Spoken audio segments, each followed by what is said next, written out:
The sun has set, the lights are on, and the action on track is heating up as drivers head out for free practice 2, the most representative practice session of the weekend for both qualifying and the race.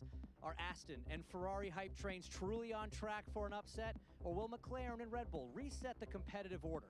The next 60 minutes will reveal the true story here in Singapore.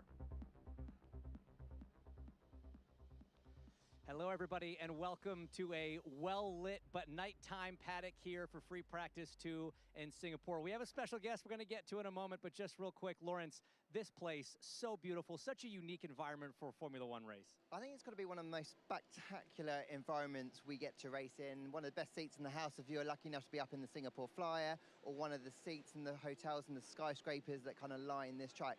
It is an incredible place to go racing. It really is. And while we're talking about going racing, let's talk to a guy who's been racing here in the past. Guan, you joining us on the show. Thank you, first of all, so much for being here. Recently, you got the chance to get back behind the wheel of a Formula One car at the test in Mugello. Unfortunate circumstances, and we send our condolences to Lewis Hamilton for the loss of his pet Roscoe, but you got to get back behind the wheel of a Ferrari. How nice was it being back behind the wheel? Yeah, firstly, recently we was on track together. We were, technically on track together. No, it's good to see all you guys here, and it's an amazing place to back in Singapore, but before actually coming here the weekend, I really had an enjoyable 2 days that did a TPC testing for the team. And then the following day, of course, trying to replace Lewis with his, of course, all the love to Roscoe and sending all the best. But I think for me to step into that priority test, have the trust by the team, that was very important. Learning a lot for 26, we went for a lot. We tried wets, inters, and then dries. So we went for everything we could with the tires. Now, you've been doing a lot of work on the sim for Ferrari back in the factory. So how valuable is it for you to get some of that real-life correlation? Yeah, that was very important because I think just how different the downforce of the car is, besides from just the engine itself, and it was just grabbing this important data, telemetries for the team, and I think it's a very important test before we're actually heading into next year's next shakedown, with actually proper cars. So all these things, I think, is what really how important it is. Try to replicate that in the simulator afterwards. So I'll be definitely jumping back into the sim and trying to making sure that we have as close by as possible with all the settings. Coming into this event with that correlation in mind, Epi1 looked pretty good. Is it looking like a strong event for you? Traditionally, it's been a really strong event for Ferrari. Car looking good so far? Yeah, I would say so. I think, I wouldn't, say too much confident yet because we've been recently having very good Fridays and then, of course, Saturday being a little bit off. But all I can say is I think the car is a lot better than how it was, let's say, 5 races ago or even before the summer shutdown. So I think the car is competitive, and then straight like Singapore bumpy track, it goes with our, I think, the way how the car is handling. So the guys were happy, so hopefully that we can invert that in tomorrow. Joe, I just wanted to ask you a question about physicality. I'm jealous that you're in shorts because obviously it's really hot out here. They've declared a heat hazard for this race, so the guys will, if they want to, get to wear the vests inside the car. Just how tricky and physically demanding is it to drive a Formula One car around here? Yeah, Singapore is definitely one of the hardest races we ever had. General, the driver do a lot of practicing before training. We try to train in a heat chamber at home and try to in a sauna, having a running machine, just to get your body ready for this heat. But I think with the cooling vest, that was very important. And the drivers are trying out, I think, some very positive feedback. There's no leaking, anything like that. So yeah, I think a lot of them will be using that. I mean, a little bit disappointed I don't get used to that last year because last year was very hot after the race, and surely this year temperature everything seems to be a little bit cooler. You've raced here 3 times. Would you be a taker for the cooling vest then? And are the 2 Ferrari drivers gonna go for it, you think, through the race? Yeah, I would definitely take it. I think Charles was really happy with that, and then I think Lewis is just trying different settings. I think you have a little bit of a different, I don't know, cool temperature. You have like setting 1, 2, 3. I have no idea, but I think Lewis was on the low setting. He wasn't getting as much air he hoped for, but Charles was really happy. So yeah, I'll definitely take that all day. Now, you've had the opportunity to stay in the garage with the headset on, listening to all the feedback, and having spent the last few years behind the wheel, how much are you learning now in this new role here at Ferrari? It's very different to what I used to be, and of course, I enjoy to be just driving on track, but still taking that year back is important. When you standing outside, you can see a little bit more closer how is the team settled down and how every department is working together. So I learned a lot from especially not just the team engineers, but also two amazing drivers. So looking forward to when I get another chance to be back in the seat, I definitely will be a lot better than how I was before. It's always funny, isn't it? That being outside the car actually can help you if you get that opportunity to get back in. Well, we hope you do get that. We thank you so much for joining us on the show. We'll let you take off. And we just saw one of the other drivers, Oscar Piastri, pass us just behind. He had a very difficult weekend in Baku. And the question remains, is that a one-off? Is this the start of a trend? We heard from the championship leader a little earlier. Obviously, I don't want to repeat what happened in Baku, but mistakes are going to happen. You know, I'm only human at the end of the day, so it's going to happen. You know, obviously, I don't want to make those again, but I think they are going to happen no matter what they look like, and just trying to make sure that you move on from them is the most important thing, and learn from them. You know, it doesn't really matter if it's missing an apex or locking up, jumping a start, whatever. It's kind of how you learn from it and move on. That's the important part. So yeah, I feel like I've been able to do that in the week off and ready to go again. He seems calm, he seems collected, but Alex, I have to ask you, as we welcome Ruth Buscombe back to the show, we've lost Lawrence and gained a Ruth, but Alex, for you, based on that interview, based on what you know of the mentality of racing drivers, do you see that as, yeah, he is human, he had a bad weekend, or is this the start of the pressure of the championship really starting to show on the racetrack? You know, Oscar is notorious for being one of the calmest race car drivers in the world, but whatever you've done in the junior formula, he's leading the Formula One World Championship with, you know, a single-digit number of rounds to go. Anyone would be pressurized. I think that's what he's trying to communicate there. The team are going to be trying to rally round and support him. Yeah, I think we saw a little bit of the pressure weighing on him in Baku. The car wasn't great, but the outcome wasn't great either. And he's going to be trying to just alleviate as much of that pressure and drive loose this weekend in Singapore. Right, Ruth, FP1 behind you, that's dirty, not very representative. Now conditions much closer to what we see in both the race and in qualifying from the team side. How do you prioritize getting enough data for your single lap pace and also enough long running to feel comfortable going into Sunday? Well, the reality is, Hinch, with an hour, you cannot get everything done. So you might even see teams split the session differently depending on their own priorities, their drivers' priorities. You know, they got a little bit lucky with the fact that the temperatures in terms of track and air were quite similar because we had an atypically cool FP1. It's run a little bit later. But actually, there's so many things that change. You know, down to the fact that the cognitive load for drivers is different. You know, even for engineers, the screen brightness that we set on the steering wheel changes and can be massively offsetting if we get it wrong. We've got one chance to get this right for our drivers. Now, in terms of that soft C5 tyre, they're going to have to want to prep that outlap massively. And in terms of the release in the pit lane, that's their only chance to practice too. It's 80 kph. All the timings for qualifying need to be done today from the strategist side and all the driving prep. Also, you want to get it as much done as you can right now as a driver. Long runs, everything, balancing race and qualifying all comes down to this. You've got to do both, but you have to prioritize one, which is more important. Qualifying.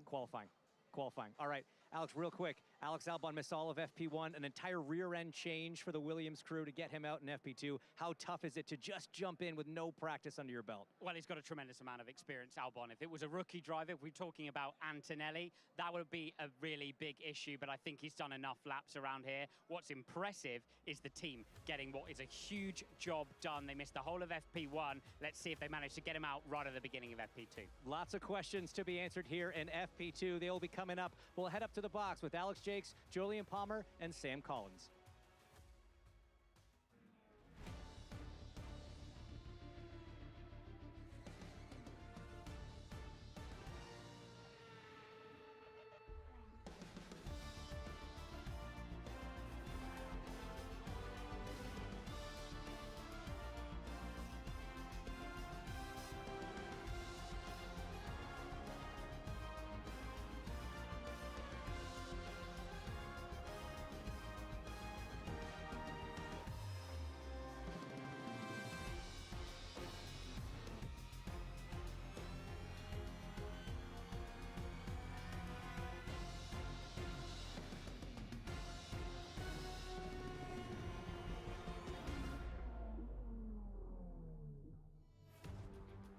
Hello everyone, welcome back to the Singapore Grand Prix weekend of 2025. It's time for a second hour of practice around a test that always provides drama for the drivers and for us watching. It's round 18 of the Formula One World Championship in 2025, and this is our layout. 4.9 kilometers, 3 miles in length, and the track lap record, it could go in qualifying tomorrow, currently belongs to Lando. Norris set last year. On Grand Prix Sunday, it will be 62 laps on the board. This slightly revised circuit in recent times, promoting greater overtaking as they make a little bit of a modification to the Marina Bay. The C5, the C4 and the C3 are the tyre compounds available. It's the soft, the medium and the hard, as you well know. And let's have a look at the paddock because there are so many spectacular sights. It's one of the nicest paddocks of the year. A bit narrowed down there, but the teams always enjoy a visit to Singapore. And everyone taking a look at the camera, moving along. That's the towers that we finished FP1 with, and we begin FP2 with a spectacular sight. What a backdrop this is. The track temperature is 32 degrees, the weather conditions 28, and the floodlights are illuminating the racetrack. We're ready, Jolyon Palmer, to put another hour of running on the board, and this one, pretty representative. Yeah, this is probably the session now for practice for this weekend. So atmospheric, isn't it, under the lights? I enjoyed FP1, looking at it, seeing the cars on a very dusty circuit, getting close-ish to the barriers, too close a couple of times.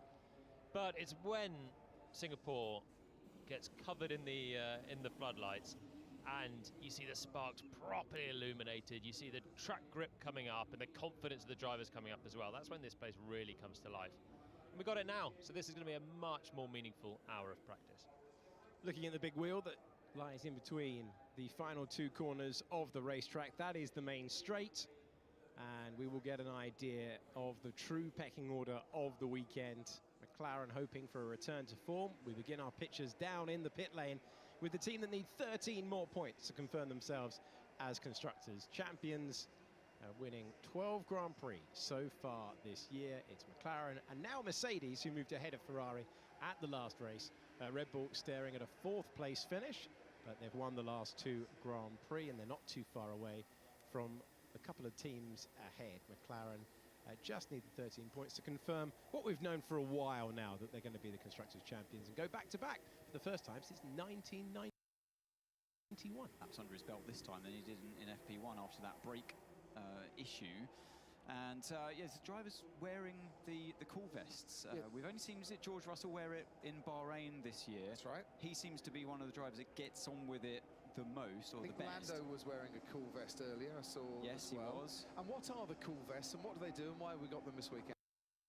Well, basically, there's a tank of water, small box of water that sits in the car that's cooled by either dry ice or some other mechanism to cool it down.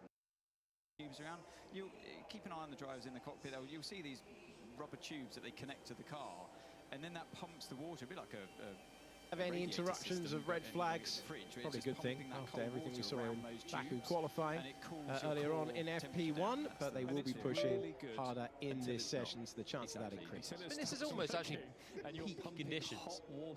Track grip will come up, and tomorrow and through Sunday, the last lap of Sunday will be the best the actual track surface gets. But in terms of ambient conditions right now, 28 degrees air temperature. It can be 5 degrees easily hotter in Singapore, so we're expecting a few more degrees through the weekend. The fact that it is so still makes it hard work for the drivers, but it will make the lap times quite good. The cars will work quite nicely. They're not going to be billowed around by that wind that caused so much havoc in Baku a couple of weeks ago. So when they get going, they should find they can get a consistent balance, and we hopefully won't hear too many troubles on the radio of random balances, gusts of wind, which we're quite used to after the last couple of weeks. Fernando Alonso was fastest earlier on. First time Aston Martin have topped any session of any description so far this season. Charles Leclerc was in second, Max Verstappen in third. The top 5 completed by Lewis Hamilton and championship leader Oscar Piastri. Yeah, so sorry, I rained on the parade earlier, didn't I? I rained on the Alonso parade that once a year at the moment, well, it was a few times a year a couple of seasons ago, everyone jumps on this hype train of Aston Martin. And earlier on, Fernando looked good the whole way through, nearly 2 seconds quicker than Lance Stroll. Let's see if I was right to be just dismissing it, or have Aston Martin got genuine pace? That's a story for this hour. Of course, Red Bull in the mix as well. Has Verstappen got genuine pace on a high downforce circuit? It's very different to Monza and Baku and the McLaren duo. He actually took a few more laps to get up to speed, but ended up right on pace with Norris, in fact slightly ahead of Lando. How will that compare in the meaningful session? Green light. We might finally get some cars on track. Looking forward to it. One thing that is going to be very interesting next year in Singapore is that it's a sprint race weekend, so you're only going to have the 1 hour to get things up and running. It's not going to be a representative hour. So next year, the task that's pretty tough around this place anyway just gets that little bit harder, Sam Collins. I absolutely love that. I think that's exactly the right thing to do. Make things a little bit difficult for the drivers, make things a little bit difficult for the engineers, and you end up with unpredictable results. This circuit famously produces strange races, a bit like Brazil. That's why I love it. First cars out onto circuit are going to be the McLarens on fresh, shiny new mediums. In fact, it's actually Nico Hülkenberg who's already come, but we didn't see him leave the garage. Norris dives in for a practice launch. He'll have to wait for a few of these cars to go and then join his teammate out on circuit. I mean, next year, let's fast forward to next year, new regs and everything. The world might look very different, but the Singapore Grand Prix will look different as well. When they're unleashed straight away on a Friday into qualifying, that is going to be some test.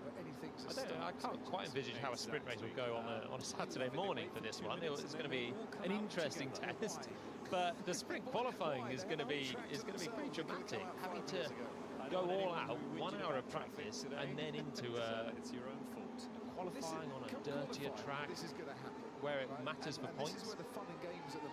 Looking forward to that in 12 months' time. Right, let's dial back into this session. Back to 2025, we have 3 drivers in the conversation for the World Championship. And one of them is Lando Norris, who we're looking at as he prepares the car.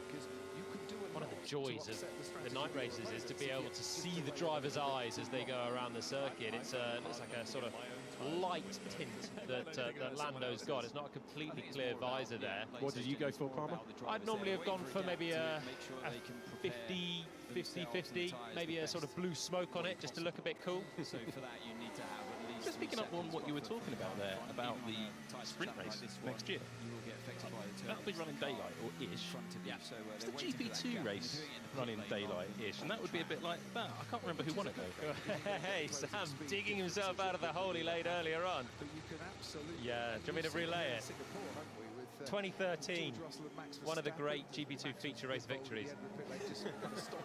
No, it's a pretty tough feat in the daytime. I know, it was David Valsecchi's finest day, wasn't it? Yeah, he won his title around here. Something about F1 TV and Singapore goes very, very well. Attacking laps now with the Haas getting out of the way of the McLaren. So earlier on, we saw Oscar Piastri take a little while to get onto the immediate pace of last year's winner, Lando Norris. And he's out there on the medium tyre into the ever-tricky braking zone of turn number 7. Fighting the car already, new medium. One of the first cars out on circuit, so it was Hülkenberg and then Piastri trying to set times, and the track again will get better and better. You can see the little flick of dirt coming up, and the car still looks lively. It immediately looks so much better, doesn't it, under the lights. The drivers getting that confidence, the bank of knowledge from the hour of this morning, and now they're in again, and the car's looking lively. Oscar Piastri continues on his way, turn 9. Rotating through turn 13, the leader of the championship by 25 points. Heard from him in the pre-show. You almost got the feeling he was a little bit relieved to get his dud race weekend out of the way. He was on this extraordinary run of finishes in Formula 1 and had the third longest point-scoring finish run in the history of the championship. It came to an end in the last Grand Prix. So starting from scratch, the crucial thing for him, only 6 points clawed back from Lando Norris. Could have been so much less for Piastri if Norris had been able to have the perfect race. And Stella after the race saying that they did not come anywhere near close to it. No, well, driver and team were disappointing the whole way. Both drivers and team were disappointing through the weekend. so much that went wrong for McLaren. There's no way they should have finished 7th and retired with the other car. I mean, maybe Verstappen was the fastest in back of it. At the very least, the McLaren should have been very close to him and running 2nd, 3rd, maybe trying to take the fight to Max still. Just the 7th place out of it. And it was just a litany of errors across qualifying, obviously the drivers, but then also the team getting Lando out as the first car, which didn't work out well. The race starts. Piastri had the anti-stall. Norris lost a place as well. Safety car restart, pit stops, everything was going wrong. So they need to reboot as well, because they will win the Constructors' Championship, but they want to win the races. And we saw that with the strategy in Monza and various other things. They're here to win races, even if the championship is basically guaranteed for them. Trying to claim their first drivers' champion since Lewis Hamilton back in 2008. It has been a long time for McLaren to fight at the front once again. We saw Gabriel Bortoleto going deep, and like we saw with him in Baku, instantly bailing out. Any hint that he's in trouble for the corner, takes no chances. And we saw that all the way through the Azerbaijan Grand Prix weekend. Saw it again heading to turn 7. He continued on. Had it to be safe and sorry, especially on a practice Friday. And it is, both Saubers were struggling on the brakes in Baku. But you can't see the apex because the car's in the way. So it is Porto and Hulkenberg through this weekend to see if they've got on top of that consistency of feel on the left pedal.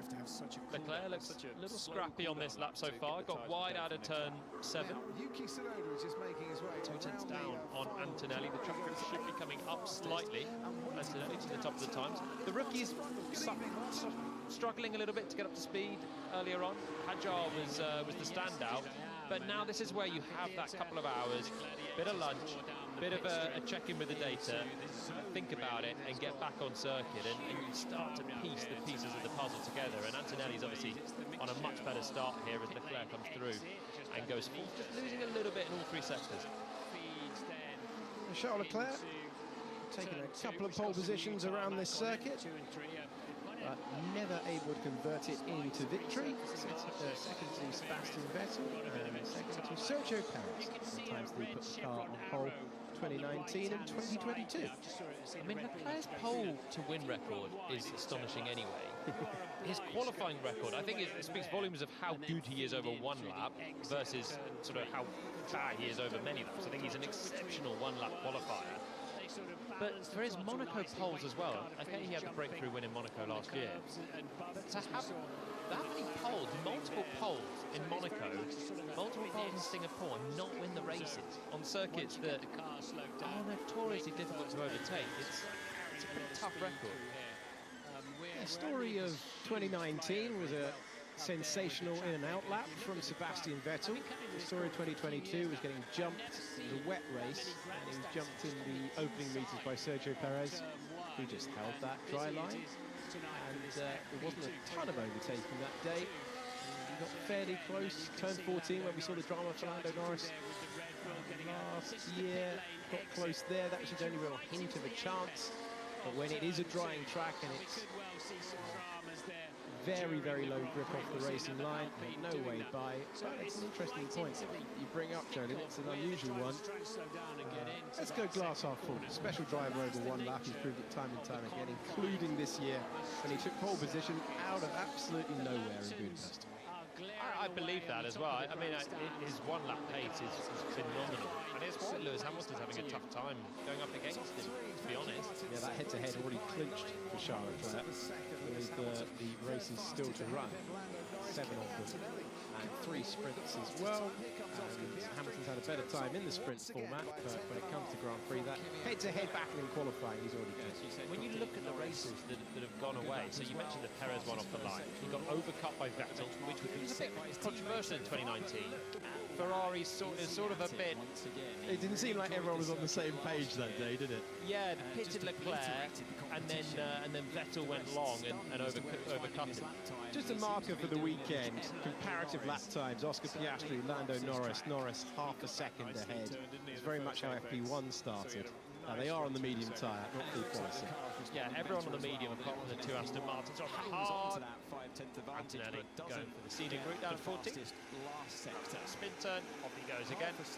Yellow flag for all of 10 seconds down there at 14. Drivers are pretty good at getting the old pirouettes going. On a long shot, it looks epic. You don't know whether it's heading to the barrier, whether he's going to control it. We'll see the replay. It'll be absolutely fine. There'll be no drama at all. Well, because you have to have that choice early on of bail out or commit to the corner, and if you get caught in two minds, then you're going to be plunging into the barriers. Let's have a look.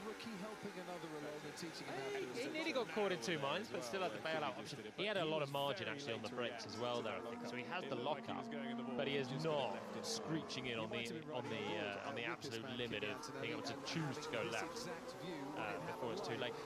It's different in the race.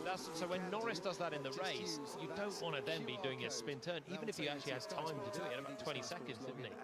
So he could have done that, but of course, you don't want to be using those run-off areas in the race. So that's when you see the incidents, difficult braking zones. That is probably the trickiest down at turn 14. Gasly went off earlier on. We've seen a couple off now as well.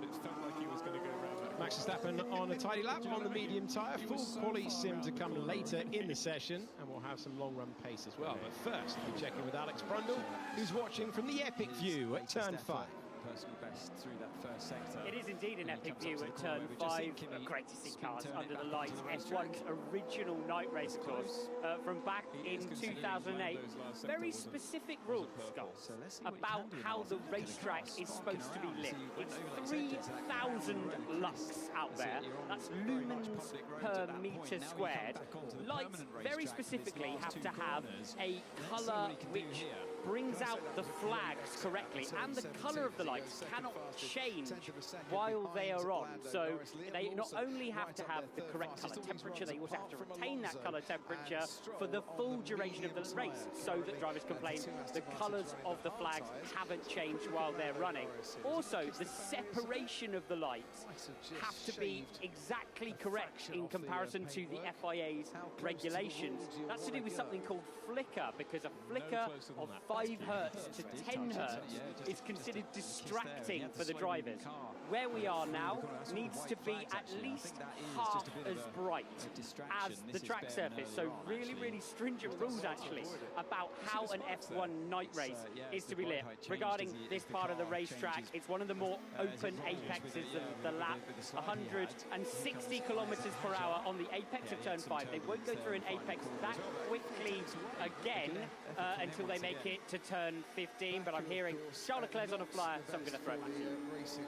Oh, we sent it down to Alex Brundle at one of the fastest corners on the circuit.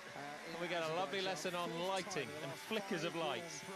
Very nice. I enjoyed it, but one of the members of the commentary box said it out-nerded him, Sam Collins.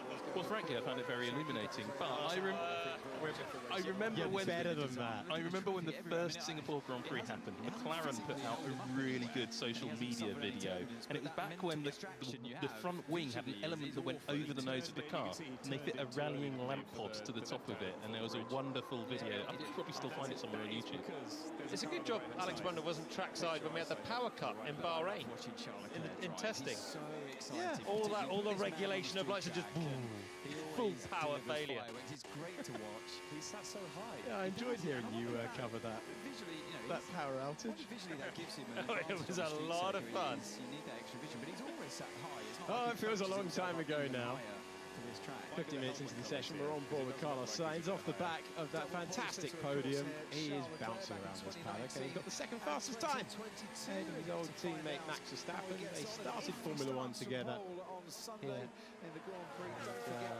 back in 2015 in different ways, sharing the podium, top 3 spots of the last Grand Prix. We haven't checked in with Ruth Buscombe yet. Let's change all of that down in the pit lane.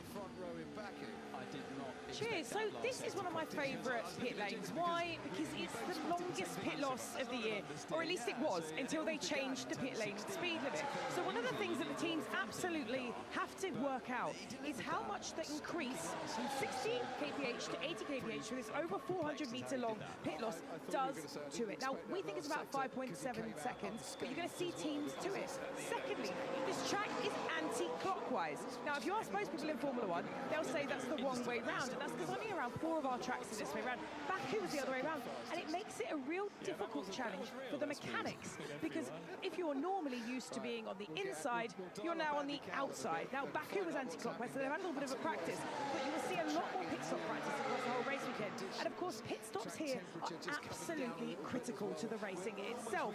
And in terms of strategy, in terms of driving, the pit entry is tricky. It's just after braking. The pit exit is tricky. We've got all the way fitting into turn 2, and it's going to be a key area that even when you want to focus on qualifying in this session, track evolution is 0.17 seconds a lap right now. They have to also get their homework done for the race in the session that's got the most representative conditions. Thank you, Ruth. Appreciate the information from the pit lane. Another marker for you. Oscar Piastri had gone half a second quicker. Lando Norris is answering that. Fastest of anyone so far in the session. Sector 1, Sector 2. 25 points back in the World Championship. And he goes over the line, losing time in that final sector. He's marginally behind by 7 thousandths of a second. McLaren 1-2. He lost quite a lot in the final sector there. 3/10 pretty much to Piastri. Yeah, the fastest first and second. Fernando Alonso has done a nice job on the hard tyre.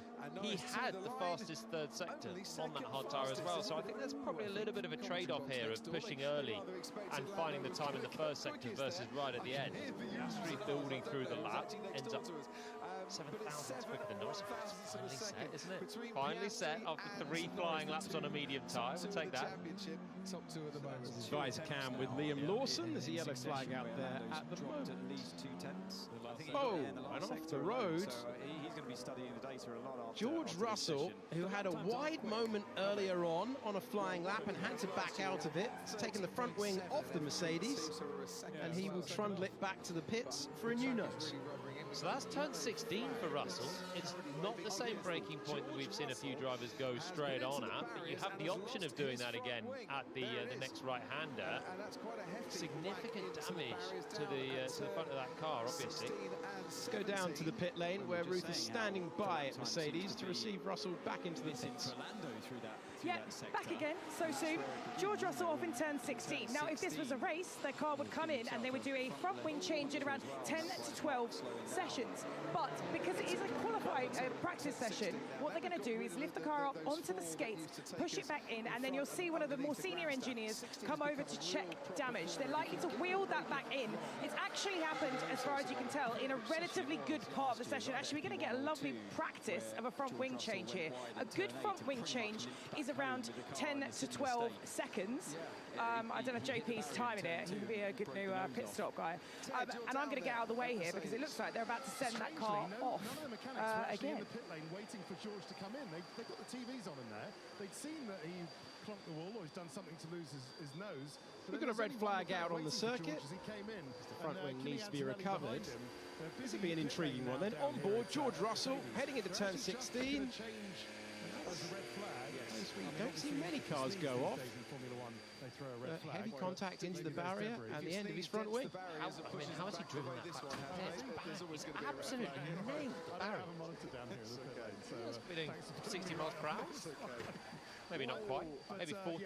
Even so, straight into the barriers. And now wheel him in back in the garage. Yeah. But it looked like, had there not been a red flag, they would have just changed his nose. So you can see how much the barriers have squashed back. It's layers of tech pro, and that is so forgiving, unlike the concrete walls that he then gets close to in the back end of the car there. So he's hit it in a good way. He's hit it. You're right. That's weird. Yeah. You're right. That's weird. Yeah. About 140 miles an hour. But it's a big oversteer for George.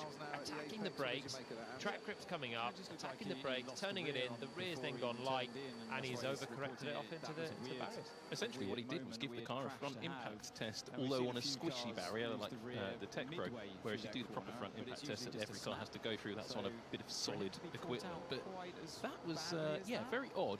No great damage done to the car as far as I can see. Yes, they had to change out the nose and front wing, but the car is literally designed to have a frontal impact like that. Bit of damage to, obviously, the tyre went down, but it didn't look like the suspension was at all damaged, so stick some wheels on it, and as Ruth said, send it back out. It's always quite amazing how you can have such a big impact there for Russell, and he can drive it back to the pits. And as Ruth said, would have been okay probably to carry on in the race with a 12-second pit stop and go again. You can have, at the same time, Ollie Behrman just getting out out of shape in qualifying in Baku and having a little rub on the right rear. And he's absolutely, and he's out of qualifying, breaking the rear right corner. So it's about where you find the damage, where you hit the barrier, and what sort of barrier you hit. Let's have a look again. Turns it in, and it's on the initial turn in. The car just big snap of oversteer. It does. It comes up in a flash, doesn't it? George Russell heading into turn 16, surprised by that. The driver who had the dramatic collision that ended his race a couple of years ago when he was on for a podium and fighting for the win all the way to the end of the race. With another moment into the barriers, this one at that one exact moment, which he'll be pleased about, and he's still in the session. He's actually lucky the rear end didn't flip round and smack that rear right corner on the barrier as well. Again, the angle that you hit it is so important to the extent of the damage. I don't think he did a huge amount.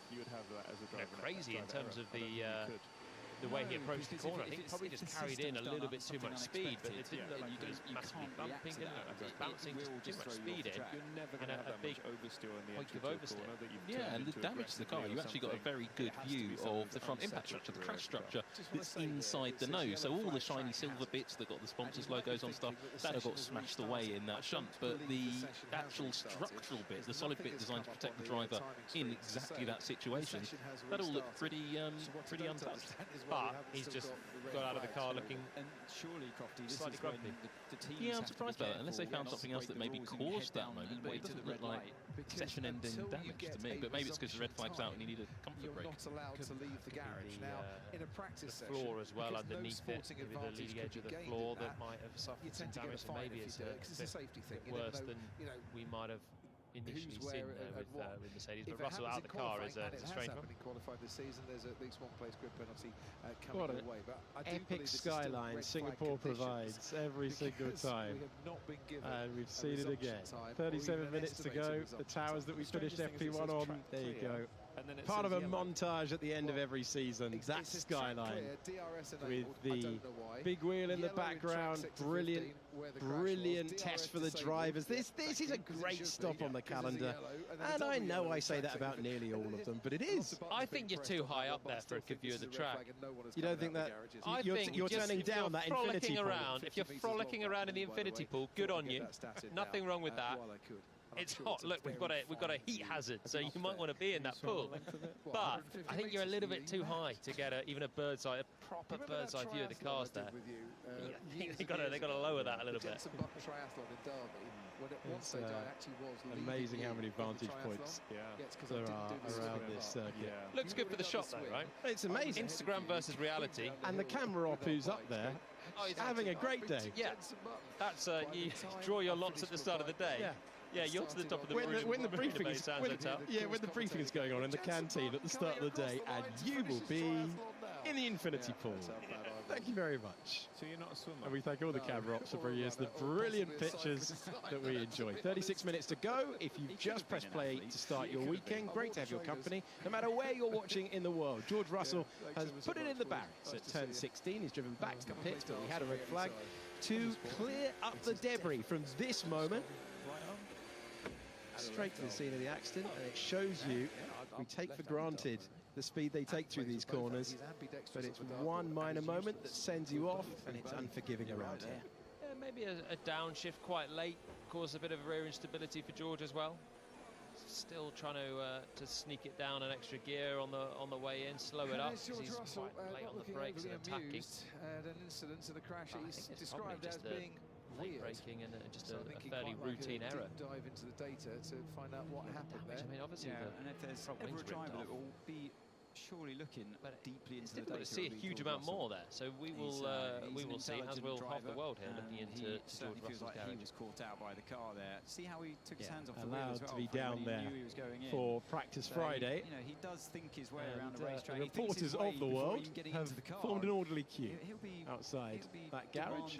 Mercedes up to second in the Constructors' Championship, moving ahead of Ferrari, and we're going to be getting going again at 29 minutes past the hour, so the resumption time given and we can go through some of the epic shots. So Palmer didn't like the angle from the infinity pool. That is an incredible bit of architecture. It's so, I don't know how many floors on that, but there's a lot. There's been more damage there, and they but need to understand you're pretty far away from the circuit, aren't you? On the front of the car. Should we take it high up? We'll pick this up in a minute. We've got a lot of FP2 still to go. First of all, update from Ruth in the pit lane. Yeah, so what happens during a red flag to a car that has had a front wing change? Well, a lot. We've just had the tall chap over there, his name called Ed. He's an aerodynamics engineer, and he has been measuring the pressures in that pitot tube, which is very important for them to understand what potentially could have gone wrong, if anything. We've had George Russell give a debrief to his #1 mechanic, whose nickname is Flannel, and the chief mechanic, Matt Dean, so that's the #1 mechanic there in the studio. He's in charge of the car repairs, and basically what they're doing is they're triaging what they want to fix in the time they have available, all whilst communicating with the engineers as to when we're going to get a restart time. The strategists are working out the amount of time we have left in the session and what we need to adjust in the run plan, not just in the Mercedes garage, but in every single garage, because every 2 minutes that we spend in the garage now, we lose a lap of our run plan. Expect the second that we get a restart time, everybody's cars to fire up, and they will all get into a lovely queue, a bit like qualifying, and go out on that soft red tyre run, which is going to be the most important item.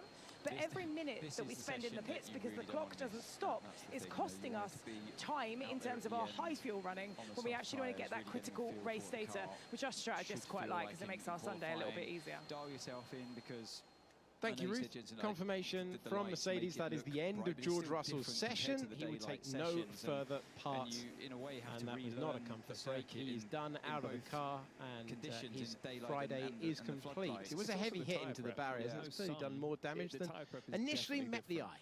Even though it feels I mean, it's not surprising. It just was surprising that he managed to drive it back to the pits at all. So Mercedes have obviously had it back in the pits on the stands and have found more damage, and they don't want to send George back out. So they can't send George back out. So that's why I think the frustration from Russell, who's not made many errors at all this year. He's been driving at a really high standard, very consistent, and amassed a huge amount of Mercedes' points to get them second in the Constructors' Championship. But he knows he's on the back foot now after that one, the most representative session of the weekend, and he's not going to be in it on the soft tyre.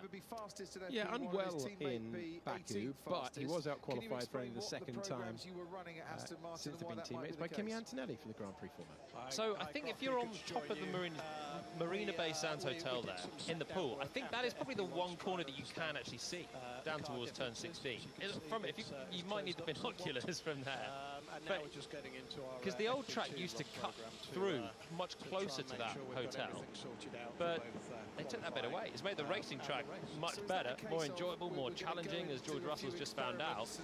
With viewpoint from the top of the hotel, not so much. Yeah, it does provide another opportunity to get closer. This is a circuit where it is notoriously difficult to overtake, despite the spectacle that it provides, and no longer running alongside the marina and dipping down underneath the grandstand. And crucially, that has also reduced the risk of safety cars, because a lot of safety cars were caused by that fiddly chicane that cut back through the grandstand in the old lane. That was such a tedious corner, because it was under the grandstand. Suddenly the track went so narrow, and the runoff was, I mean, you could again bail straight out, but you never did. And by the time you got caught in anywhere near 2 miles, you were just plonking straight in the barrier. I think that Singapore, I think the circuit designers have been quite kind in Singapore. First of all, taking out the Singapore sling, which was perilous, bouncing through 3-part chicane. You need to take curves, but if you take too much curves, you pitch into the barrier. And then getting rid of that, it was nothing you know, left under the grandstand. So much more enjoyable to drive without it. We've seen probably better racing action, but they were two of the easiest places to crash on the calendar that are not there anymore. Right, soft tyre time. Let's go. What are the difference? We are back underway. Cars leaving the pit lane, and looking forward to this. This is always a great indication of what we're going to get for the rest of the weekend. And Ollie Behrman, in his first full season in Formula One after the 3 Superstar appearances from last year, about to attack the racetrack. Everyone filtering out of the pit lane onto the circuit. focus in Behrman's eyes, looking down at the dash a little bit as well, seeing the temperatures on the dash, making sure the softs are in a good window to start the lap, making sure he's got his the battery pack topped up to unleash around a lap as well. Not a massively power-sensitive circuit. Still want to have what you've got there underneath. And we'll see first of all a medium shot Charles Leclerc wind it up. And we'll see, more importantly, a few on softs coming through shortly after. There looks to be quite a big gap between the softs and the medium early on. Charles Leclerc slightly wide into the first turn on those medium tyres. The previous car was Ollie Behrman, who's trying to score points, this time for only the third weekend in the last 14.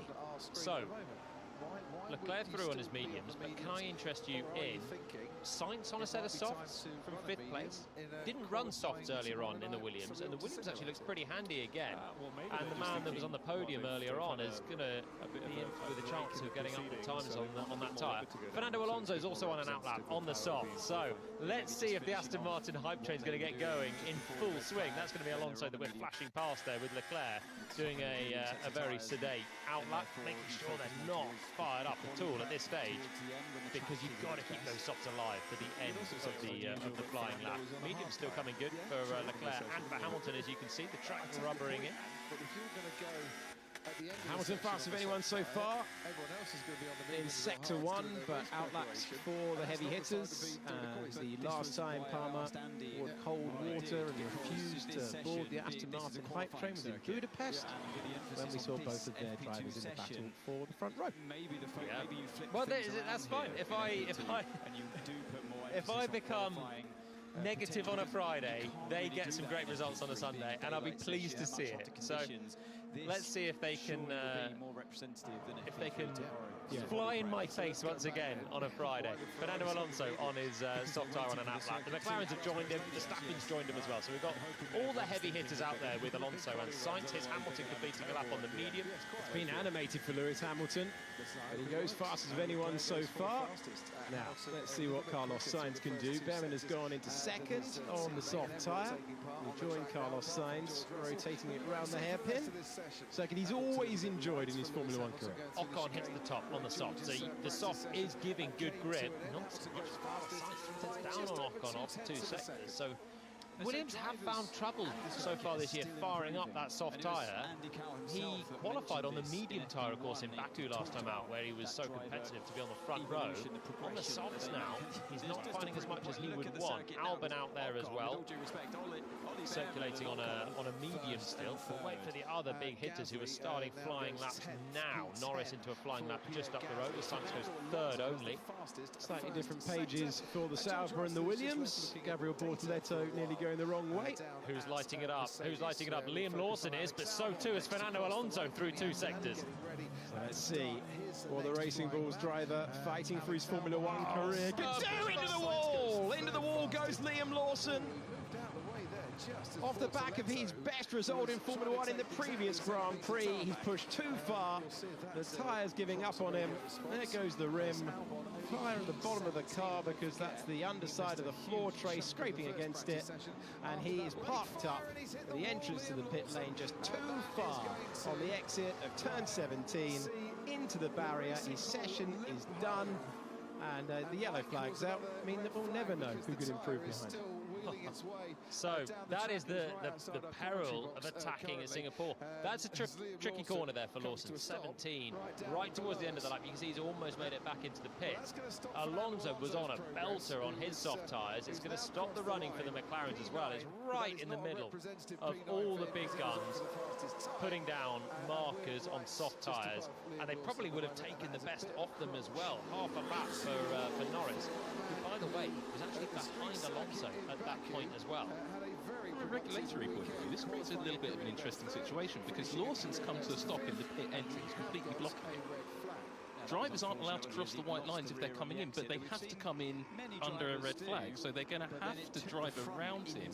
So I think you might see a whole bunch of summons coming up for drivers. Well, they closed it, and then what's the alternative? Yeah, exactly. So they've opened it again. Yeah. The pit lane entry is closed. was going to say they're going to have There's got to be a level of common sense. Where else are they going to go under a red flag? Just get them to drive around the crashed car and come back into the pits. They've got to go slowly anyway under a red flag. So we'll wait for a replay of Lawson. I was busy looking at Alonso firing it up on the sectors as Lawson found the wall. He was doing his own very tidy lap as well. You are right, Sam, though. They did say it was shut, as you would when there was a car parked up if it was a race scenario, and then realised that the cars had nowhere to go. Let's look at Liam Lawson. Understeer, got wide, and then had a splash of oversteer, which just pinched him towards the wall. It's the understeer initially off that left-hander that's got him slightly wide. He's leant into the throttle still, hoping it's going to stick, and then the rear slews round and it hits the barrier.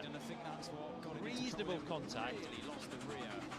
I wasn't sure if the cheese would go to surf all the way back into the pits, but there we go. It's the rear going. Look at the dirt there. As soon as he's got wide, you can just see the dust kicking up, and that's meant then he's got no more rear grip. Rear right's gone. When you hit a concrete wall like that, you really feel that inside the car as well. It took the rubber off the rim at the front. That is, and you can hear it drifting, sitting across the shore of the everything flying off there with a super slow-mo. The Racing Bulls, after an unbelievable weekend and a real front and rear ends scene of genuinely impressive driving to keep a McLaren behind, which is what Liam Lawson was able to do, but he parked up because the FIA would have taken a very, very dim view of him scraping all the way back into the pit lane, shedding debris. So he's done the right thing as per the regulations. I don't normally delve into the world of driver rumours, but we've heard about Alex Dunn leaving McLaren, don't know what that's all about. But there's obviously a real question mark about the Red Bull lineup, and I'm talking about Racing Bulls and Red Bull for 2026. Surely this is going to be a blot on the copybook when Helmut Marko takes a look at this later on. It's practice on Singapore. I don't think it's the end of the world for Lawson. He was on a tidy lap, and if he does a good race on Sunday, that'll make up for it. You know, he finished 5th last time out. He's actually having an all-right part of his season. So, yeah, I think he can make up for it. There's only 2 minutes left and he's still on the red flag. Cars are still just getting back in, so he's not actually going to miss a huge amount of running. We may well be able to have another look at Lawson and why he's trudging back now through the pits. Here we go with the pad here. So if we have a look through, when we head now up towards the scene of the crime, if I slow it down here, you can see he gets into this part. Now we're into the left-hand part of it. And it's the understeer here. He's just washing wide, and he's still got understeer at this moment, which is why he's got out wide and found the dirt. And that is what causes the oversteer in the end. So it looks like he's just had a big snap of oversteer. You've got no rear grip. True, but you've got no rear grip because actually you're washing wide on the fronts initially and you're getting onto the wrong bit of track. So tough one there for Lawson, and again punishing Singapore. We will see drivers brush that barrier again. We've already seen Oscar Piastri earlier on having a little touch with that one. He won't be the last. Like a representative race run in. Let's go downstairs to the pit lane and Ruth Busker. Thank you. Well, now this team is in a little bit of a predicament because in Formula 1 you get 2 curfew jokers, which means you can break curfew, you can work on the car all night twice a season. Now, VCarb, along with Aston Martin, back in Zandvoort, broke curfew to change the battery on Hadjar's car after there was an issue there. First of 2 free cards, no penalties, no pit lane start. Now, they've got to either make a decision. They want to assess how much damage there is in the car. If they can fix it all, which would be very impressive, by curfew without breaking it in the next few hours, they get it away scot-free. However, when they get the car back, if it takes them longer and they make a decision, they have to inform the FIA, all the engineers are going to have to make a call together along with the mechanics. That will be the final free pass they have, which means going into the final races of the season, if they have any further accidents, they'll be the only team that's used up both passes, and they will have to start from the pit lane. I have no idea where I am. So plenty of repercussions from that moment into the wall for Liam Lawson. I mean, it's late night, late enough night here anyway, isn't it? With everyone staying on European time, but could be fully into the sunlight. I think there shouldn't be that much damage for them to need to break curfew. I don't think that's going to be a chassis done for Lawson. No, it looks like the right front and right rear suspension, obviously, and new set of wheels because they're completely trashed. You can see the wheel rims there. Set of tyres, obviously. obviously. And the floor, we saw that was on fire, so I suspect there's not much of that floor that's going to be used again either. I don't even know if necessarily the suspension's definitely damaged, because obviously the rims are done, the tyres pop straight off them, so then you're just skating, you're then sitting the whole car down on the asphalt, which is why you then saw the floor just scraping underneath it, almost causing a little fire. But I think it looked more dramatic because of the way that the tyre just pops off the damaged rims. Definitely the front right's broken, probably maybe the rear right is as well. It was the first point of contact. I don't think they'll be breaking curfew for that one. No, and F1 cars are designed for these sort of incidents. Bits break off and you have to be able to change them. So the front and the rear suspension are parts that when you design a car, you go, well, the driver's probably going to break this in the season, so we have to make it interchangeable. Right, the red flag is out after the second crash of the session. Let's hear from the driver who caused the first. George Russell has been speaking to us in the pit. But then just lost the rear, but thankfully sort of went in front end on and didn't do too much damage, but obviously game over. So yeah, a bit annoying, sorry to the team. Too sure what happened. Braked a bit earlier, went in a little bit slower, but then just lost the rear. But thankfully sort of went in front end on and didn't do too much damage, but obviously game over. So yeah, a bit annoying, sorry to the team. A better feel with the car, to be honest. But better today than tomorrow. And overall today, how was the running? FP1 was challenging, but in those early laps I had a better feel with the car, to be honest, and the pace seemed better. We didn't complete any laps, so there was no sort of real lap time on the board, but at least the sort of laps, if we took the sectors together, felt better. But as I said, it's not been our best Friday by a long way. But Singapore, the track's always evolving. There's a bit of rain in the air, so I'm not too concerned. George Russell's crash, what happened to him? Let's hear from him now. George Russell giving his thoughts after an early end of the session. The recovery vehicle and the marshals making sure that the racing boards has been removed from pit entry. Lawson, we mentioned it a couple of times across the broadcast today, fighting for his Formula One future. There's plenty to be decided with those lineups. One team where that also applies technically, but we know it's going to be Antonelli and Russell in the Mercedes, is the team who find themselves fielding that lineup again, just going through the contracts with both. Let's hear from Kimi Antonelli about feeling a little bit more comfortable with the team in his rookie season.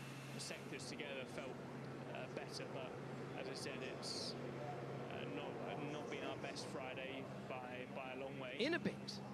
But first, before we hear that, it has been a better upturn in pace for Antonelli in the last couple of rounds, sealed with a fourth position at the last Grand Prix, wheel to wheel with his teammate, which was encouraging to see from a confidence point of view, and delivered good points. Couldn't quite hunt down Carlos Sainz. And now the gallery have assured me that we can hear from the young Italian. Fingers crossed, here we go. Kimi, great to see you and great result. Obviously, last time out in Baku, it really felt like a momentum shift, I think, at that race. How much confidence have you taken from that result coming here to Singapore? No, it was good. You know, it was a good weekend.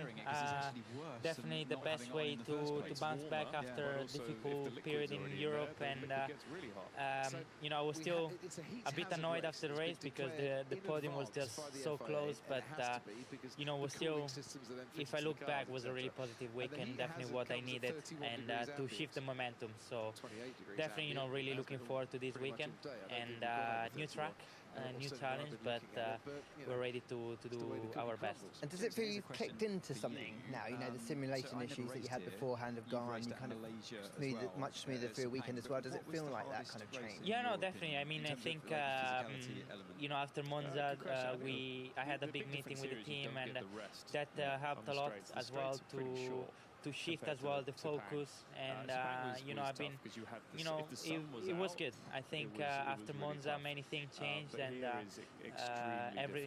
everything since then have gone smoothly and as planned. So yeah, we just need to keep focusing on the process, on driving well and do everything right, and then the result will come by itself. Great stuff. Good luck this weekend. But in your day, we were Shall I give you a little update on where everyone was at when the red flag came out? I'd love that. Because I don't know what we're going to see in this pecking order in the last 15 minutes. We will see more lap times on those soft tyres. They'll be snugly back in their blankets right now, trying to get back towards temperature. But probably the absolute peak of them is not going to be there.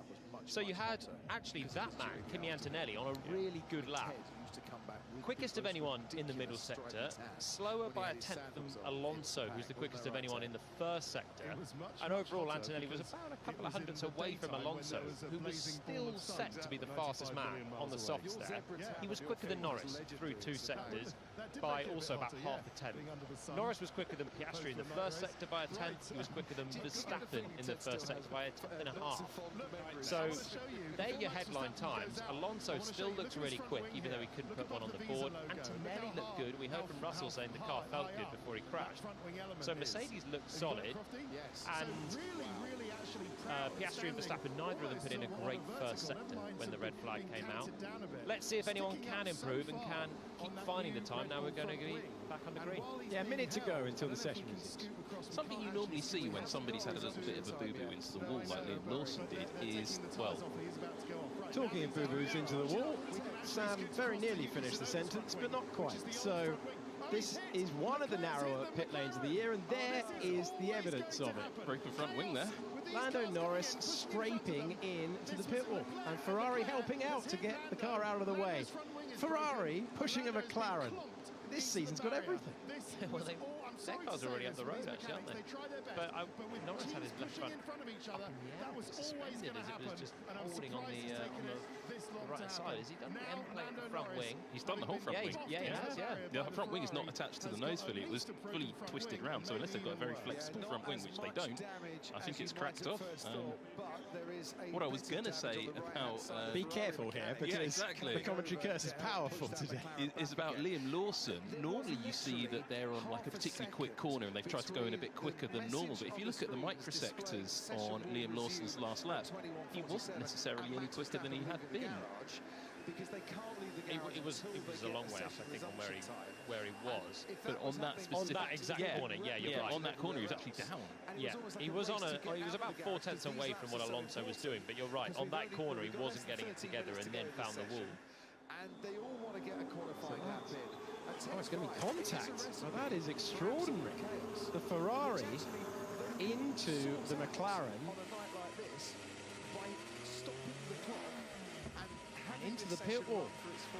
Unsafe release. Which is a point I might have... He just crashed his transmitted. Oh, Lando Norris breaking the front wing. And that is why Ferrari were helping. And that incident going to be investigated after the session by the stewards. Very unusual situation. It's a tight pit lane, but contact in the fast lane is very rare. So they're in neighbouring garages. So you can see Leclerc. Jensen, we say, well, the driver can't see what's going on. Charles Leclerc saw that Lando Norris was there. Well, we don't know that. We need to see cockpit sides there. You can see where's his Ray-Ban there. You can't see beyond that on your side. And the mirrors there for Leclerc will be looking in the garage, and they won't be seeing the fast lane as he's coming out. So you can't really look to the right, and you can't really look behind you. So you're at the mercy of your #1 mechanic to lead you out. The problem they've got there for Ferrari is that the McLaren garage is next door, and Norris had just sprung out from the McLaren garage as the Ferrari #1 mechanic was saying, yeah, go for it. So when he gives the order to say go for it, probably the coast was clear, and then moments later Leclerc starts pulling out and the coast is not clear. So it's a kind of complicated one now. It looks so stupid from Leclerc and Ferrari, but you can understand why they might have done that. Unusual occurrence, and another incident. Didn't have much going wrong earlier on in FP1. We've had 2 cars into the barriers, 1 racing balls left, and that is Isaac Hadjar, who has the soft tyres back on the car. 10 minutes to go, still they're going to get there, so an interrupted FP2. Let's see what the rookie driver can do. He's in enjoying his time around the streets of Singapore. He has been somewhat of a street circuit specialist. Really impressive when he visited Monaco earlier in the year for the first time in Formula 1 machinery. He's pushing on. This is in Sector 2. So his teammates just caused the red flag, but I think this car is quick. We saw Hadjar have a good turn of pace earlier on. Lawson was going fairly decently before he hit the barriers at 17. So we go nose cam with Hadjar, sweeping his way through, snaking it down towards turn 13, slowing it down, washing wide with understeer, and then trying to find a bit of traction on the exit, and he'll flick open the DRS. And he's fractionally up on Esteban Ocon, who's still top in the Haas. But remember, we haven't had any of the usual big guns putting in time yet.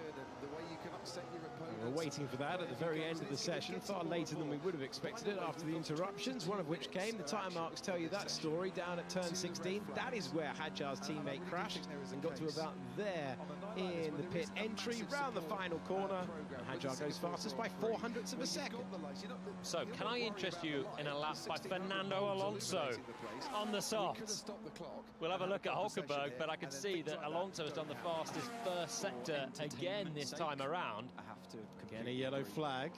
Out for a second. Lovely drift through the corner for one-time podium finisher Nico Hulkenberg. It's not the fastest way around there, and the car isn't dialed in, but it looks spectacular. Verstappen out on a lap as well in the Red Bull. So we are going to see these guys with an extra lap on their tyres than they would have perhaps liked, but the track's still getting better and better towards the end of the session. There we go, confirmation, purple first sector for Fernando Alonso. He is now in the middle part of it, as is Max Verstappen. And Alonso's a 10th and a half up on Max in the first part. He's a two-time winner of this Grand Prix.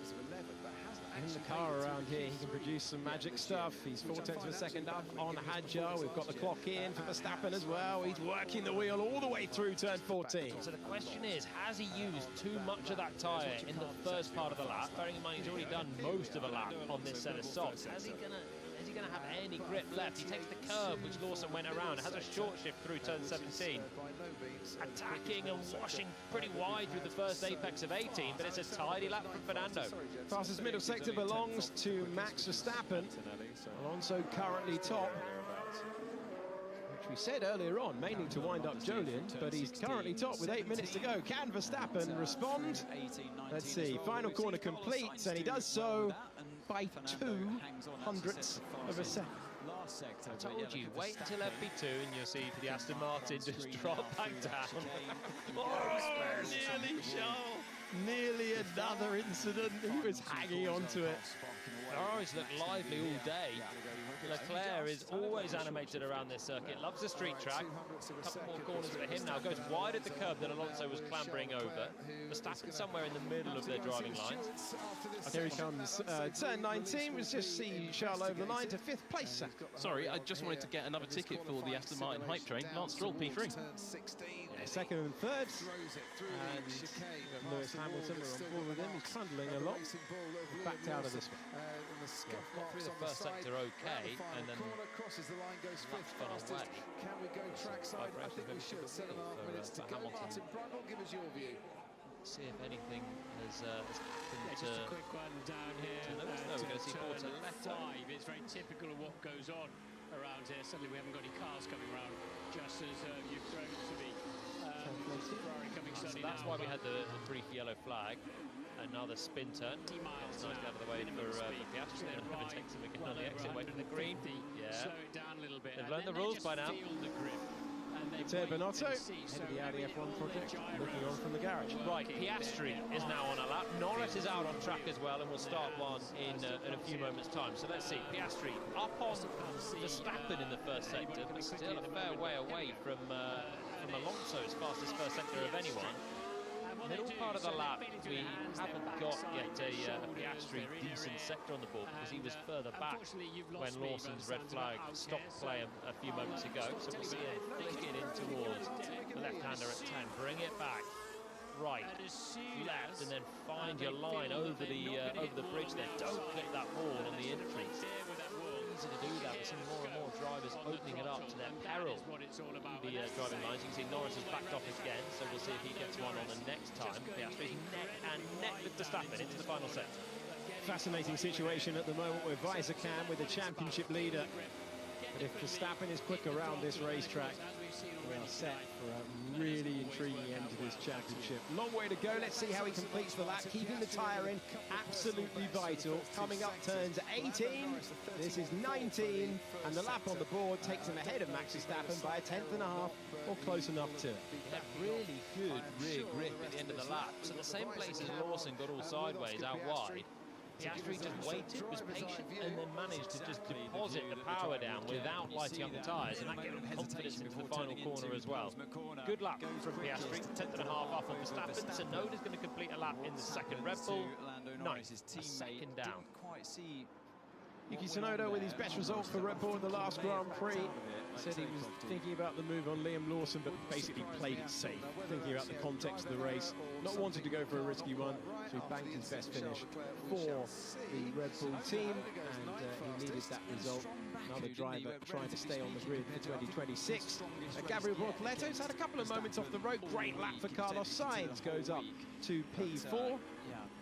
Bortoletto, seeing the difference, the quality of the cars through those final corners, having to wait so much longer than the front runners to pick up the throttle, and as a result, Bortoletto only 15. Norris tries again on this lap, so we will see if we can pick him up heading in towards turn 5 now and on Raffles Boulevard. Hamilton is on an out lap on the soft, so we're waiting for him to put something in on the soft tyres. Most of the others now have put a time on the board. Antonelli was the other one actually that was quick, who hasn't got back going after the interruption for a moment that was very similar to that. 1.6 seconds ahead of I get why they start sliding, and that dust just picks up. The wheel spin then intensifies, and Hulkenberg just keeping that one out of the barriers. Hamilton about to wind one up on the softs. What is Norris doing this time around? Very easily. Actually in the first sector, but again, not troubling the Alonso pace. As one of Formula One's all-time great laps around this circuit with his pole position in 2018, Hamilton, who was saying he was actually feeling good in terms of ultimate pace, was hoping for a top 3 at the last Grand Prix. Conditions on the day and the circumstances of the session took it away from him. Let's see what he can do on a late push run on the softest tyre available to him this weekend.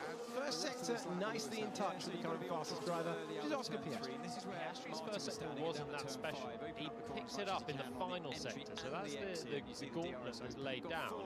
Norris completes his lap and goes up to 4th, but a fair chunk away from his teammate. And no personal best in the first sector for Lando Norris. Only second and third sectors his personal best. Something a bit odd going on with Lewis Hamilton. He's been in and out of the pits in quite quick succession over the last few laps. Trailing, you noticed that it looked like he got a bit of a vibration in a set of tyres. That was on the mediums, I think, and now he's gone back in, put some softs in, and he's still not really going at the pace he expects. He's slower than himself on the lap we're seeing, but picking up in the middle sector. And through the chicane here from turn 11, get on power early. Oh, he's touched the wall, hasn't he, on the exit?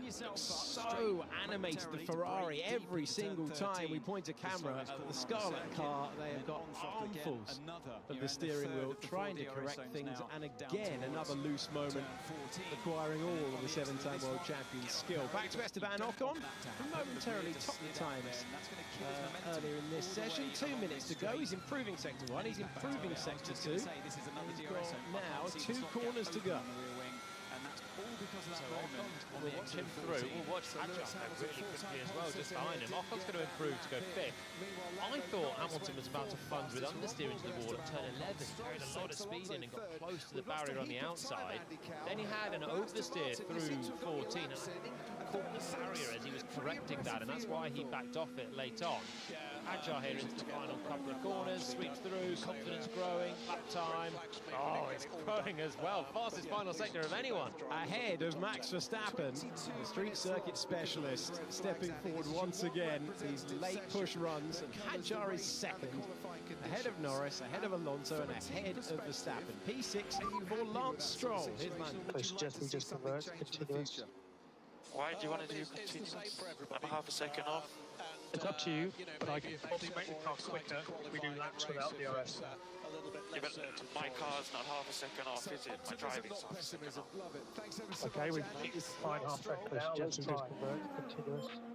So a bit of a debate between driver and engineer about what to do with the remaining minutes of the session. That will be an old radio message that we've just played. So Lando is on a slow lap right now, and he'll have one more chance to improve as the checker flag is going to come out. Okay, we've fine half second now. Let's try. Bortoletto, is it? Right, pick the bones out of that, Jensen, and in a couple of seconds. Stroll with the fastest final sector, stage 6 fastest. Hadja goes second fastest, just over a tenth off Oscar Piastri. You mentioned Jensen, Gabriel Bortoletto struggling. He really hasn't got completely dialed in, but you know, his teammate was struggling around that corner too. Very looking squirrely. This time Lewis Hamilton. That was the Hamilton barrier hit then, so he's got out of shape early on, and he's just had the overcorrection and too close to the wall. Boiling over a touch, pick the bones out of the Lando Norris-Will Joseph exchange. Well, you know, Will Joseph is obviously sitting there. Oh, he did hit the wall, yeah. So we couldn't quite see it from the heli shot that we had at the time. But that is the proof that we needed. I think he's thought twice about turning into 18, flat out. Oh, catch it in the crowd. Ollie Behrman scooping it all up before he George Russelled it into the wall. I did have a little nosy on the Ferrari team radio to see what the issue was with Lewis Hamilton. He aborted with 1 lap because of traffic, 1 lap because of mistake.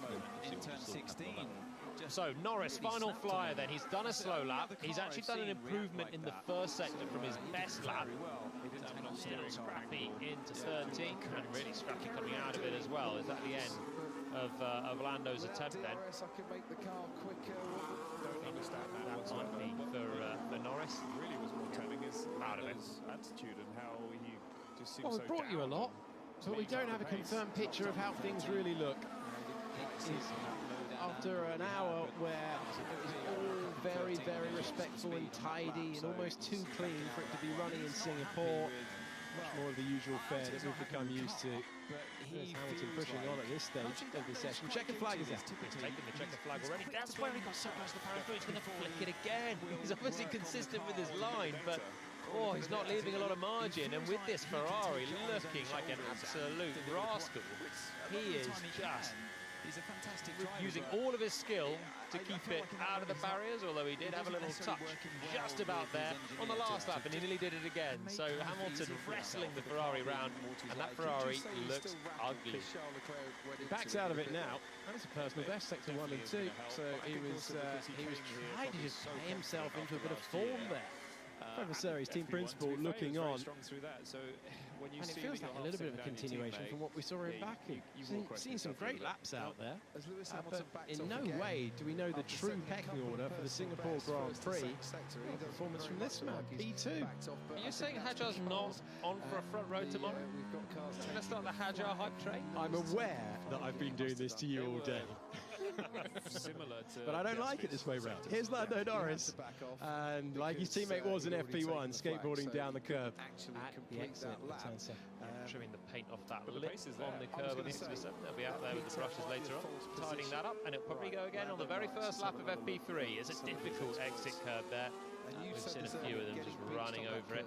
Yeah, so Norris maybe he was a bit roughing up the underside of that McLaren, and I thought Norris was probably looking stronger for the most part of it today, but it's going to be Piastri that ends quickest, and actually it's another one of those slow burn Oscar days, isn't it?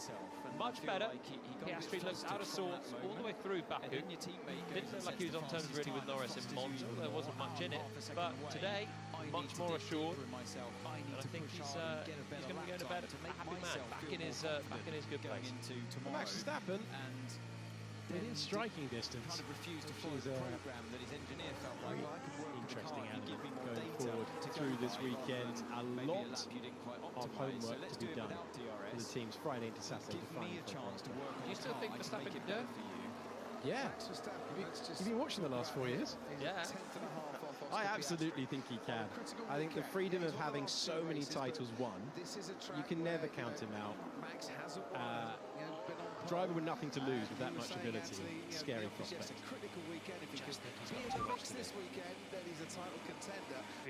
Before I forget, the cooling system is quite hard to turn. He doesn't tighten up Max Verstappen. He goes even I was going to say that the hope is quite stiff, but didn't think that would be appropriate for TV. I'm sure they won't pick that up. That definitely won't get played out, Oscar. The hope is quite hard to turn. Okay, we can check that. I was going to say that the hope is quite stiff, but before I forget, the cooling system would be appropriate for TV. Yet you said it anyway, Oscar. Thank you very much, and apologies if it wasn't appropriate, but it was quite funny. Yeah, don't worry, McLaren Crofty didn't pick that up.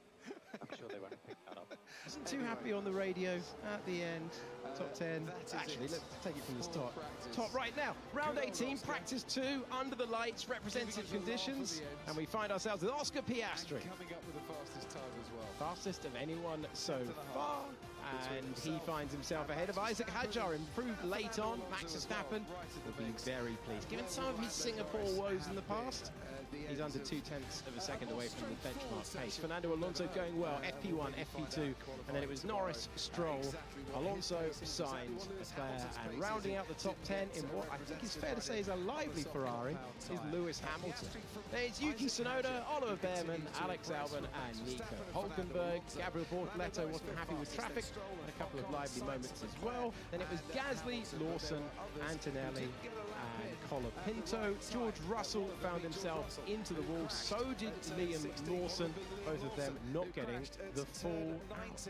Well, my thanks to Sam, my thanks to Jolien, my thanks to you for joining us. There's plenty to go through there, so let's send it down to the paddock for some analysis with James Hinchcliffe, and I imagine Alex Brundle's made his way back as well. On top here. To right, Alex. The other Alex has made it back, and of course we're joined again by Ruth Buscombe. Welcome to the post-session show. And guys, we went into this session with a lot of questions. I almost feel like we've left with even more. Another disrupted session. Let's just start off the back, kind of looking at this in totality. Ruth, from the team side, we talked about how much work there was to get done in this session. No chance it all got done with multiple red flags. How frustrating is that for the engineers? Well, it is frustrating, but as an engineer and as a driver, you kind of have to think in a session like that, unless you're one of the drivers that didn't participate in the session, everyone's got the same amount of data, right? We heard it right there at the end of the session. Will Joseph says, I can make...